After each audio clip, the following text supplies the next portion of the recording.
like to share this information about replacing the expansion tank. I had a hard time. Oh, what is that? What is that sound? It's calling. Is it calling? Let me see. Trying to see. Oh yeah, it's calling. Good. It's not calling on this one. It's not going through on here. It's not going through. Why are you not coming through? Oh Lord. Why are you not coming through here? That's not good. Oh, that's my second floor. I gotta bleed this one. I have to check this one out. Why this one is not calling it? Anyways, the expansion tank. I'm gonna show you something about the expansion tank, and I'm checking underneath here. It's calling you. It's not burning. I gotta check that thermostat upstairs. Anyways, this expansion tank, I just replaced it, and as I'm taking it out, this is the old one. As I'm taking it out, it's a 12 psi. It holds water and air. This thing was filled, and I mean, once you hit it, and it's gotta sound like this. So right here might be water, right here might be air. And they say that if this one is the new one, if it gets dirty, if you see this dirty, it's time to replace this whole thing. But anyways, some people say that they put stuff, like they plug something in here to see if air comes out, or if water comes out of here, then replace it. But also replace it if you don't hear it. Feels like there's water in there. But anyways, my issue was I was getting a lot of water through this watts regulator, and I bought this. I didn't put it on yet, but I wanted to test it. So instead of replacing this, I just see what happens. So much pressure was being built here. This wasn't working. The expansion tank was not working. It was causing this to leak and causing water on the floor. I was collecting almost a bucket a day from here. So it was recommended to change the expansion if it doesn't sound, if it sounds like it's filled, there's no repairing on it unless somebody knows how to do it. But anyways, I was able to do this, and when you do this and you know that it's filled, don't try to do it by yourself, because I tried doing it by myself and it slipped out of my hands. It fell, and it fell right on top of this line here, and caused all this to spray and be all. I had to twist. I had to adjust this. I had to turn this many times so I can get these ends to be sealed again. So I was able to stop the repairs. There's no water leak on here right now. It was leaking, so I just little by little had to turn it. That's why this one looks like it's on the bottom here. It was on the top. And I'm gonna leave it alone because it looked like it's pretty good. But that darn thing was so heavy, the expansion, it slipped out of my hand, it came down, and bang, it twisted it, just a little bit, enough where water was spraying out of here, too. So thank God it's fixed now. I didn't have to replace another pipe. I just turned it a little bit tighter going this way, the pipe. So little by little, but that fixed the problem, because now it's not leaking anymore down here. So I think I'm pretty good. Some tip, something to show people that just be careful when you're removing these things. These things are heavy when so if you got an extra hand, and this is all awkward because I got pipes all over. It's hard to stand by it. But if you can get an extra person to prevent any further damage to pipes or whatever around the surroundings, that should be helpful. It should be. All right, this is enough said. I hope this would help somebody. And there's videos online on YouTube how to remove it. Basically, you got to drain your system. Then after you drain it, you close all this. After you drain it, you're gonna have a lot of water come down. So if you have another extra person put in a bucket here, you know, trying to collect all that water, because it's gonna get messy.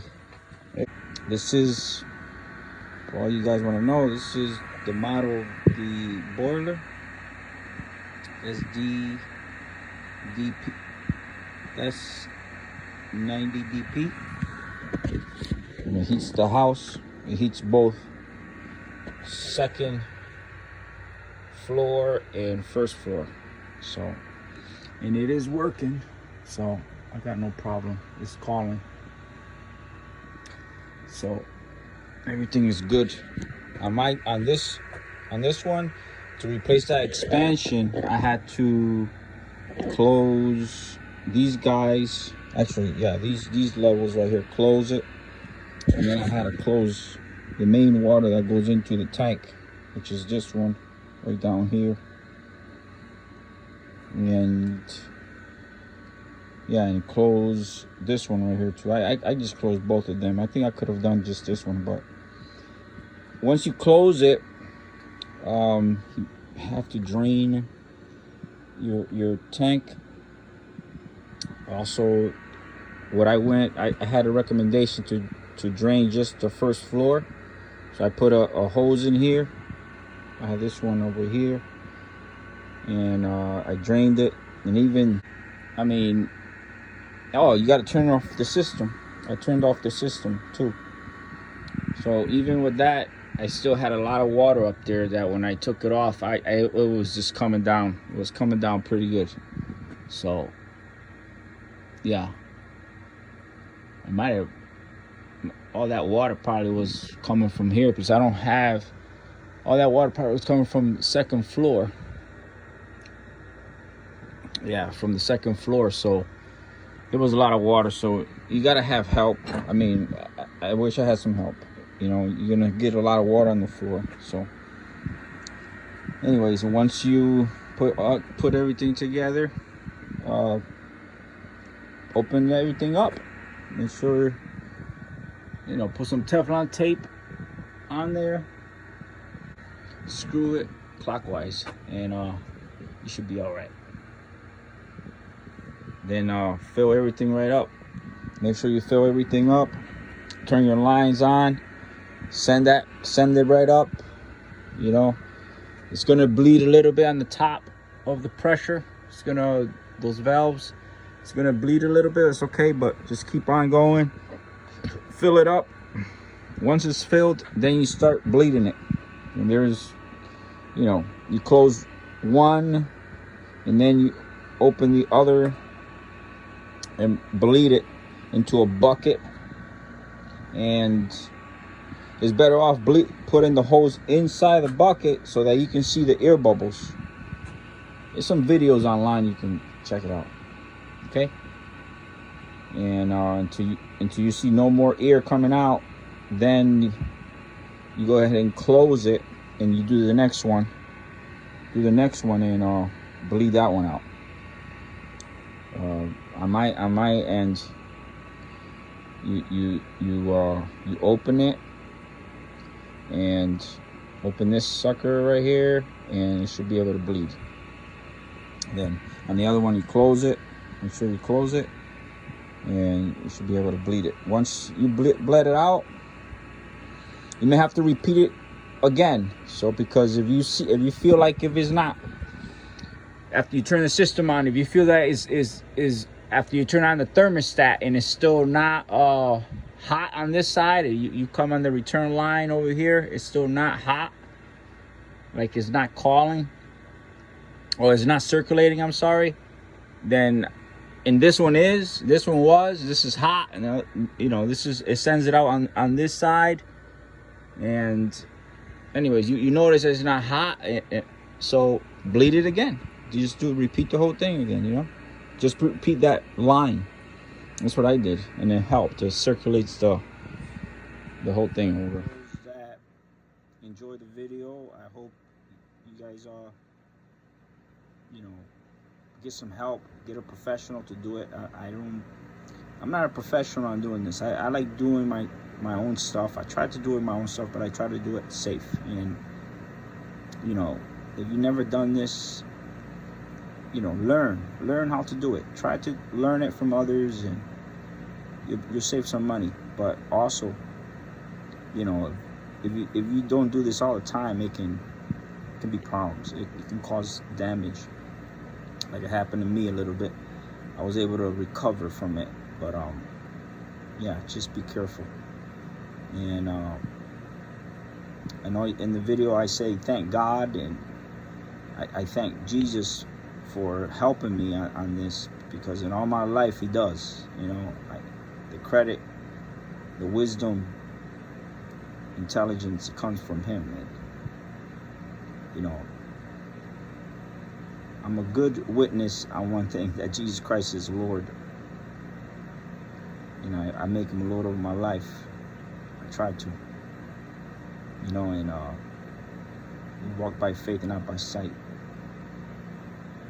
And I'm a big believer in Jesus Christ, on His sayings. I recommend anybody to try Jesus. He can make a big difference in your life. All right. I hope, you know, this video was helpful. God bless you. Enjoy your holidays, and Merry Christmas, and Happy New Year's in advance. Take care. God bless you.